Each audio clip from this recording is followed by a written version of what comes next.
நீங்கள் 2 பேரும் போய் தூங்கி எந்திரிச்சு வந்தீங்கன்னா, அம்மாவும் தூங்கி எந்திரிச்சு வந்தா, ஒருவேளை நாளைக்கு ஏதாவது கலிகாலம் முடிஞ்சு போய் வேறு ஏதாவது வந்திருந்தா, வேறு ஏதாவது ஒரு காலம் வரும், நல்ல ஒரு யுகம் வந்திருந்தா பேசுவோம். இல்லைன்னா நீங்கள் கலிகாலத்தில் தான் இருக்கிறீங்கன்றதுனால டிவோர்ஸுக்கு அப்ளை பண்ணி அந்த பொண்ணு அப்ளை பண்ண போகுது. ஒரு எஸ்ன்னு சொன்னால் வாங்கிட்டு போகுது.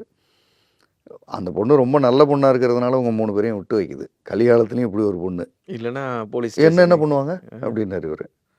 என்ன பண்ணுவாங்களா? இது வந்து சீட்டிங், ஃபோர்ஜரி என்னென்னமோலாம் வார்த்தை சொல்கிறாங்கல்ல, அதில் நீங்கள் இந்த மாதிரி தப்பு பண்ணீங்கன்னு உங்கள் மேலே ஃபைல் பண்ண முடியும், அவர் மேலேயும் ஃபைல் பண்ண முடியும். கோர்ட்டில் தண்டனை கிடைக்கிறதெல்லாம் அப்புறம், அதெல்லாம் செகண்டரியாக. சமூகத்தில் ஒரு தண்டனை உங்களுக்கு கண்டிப்பாக உண்டு.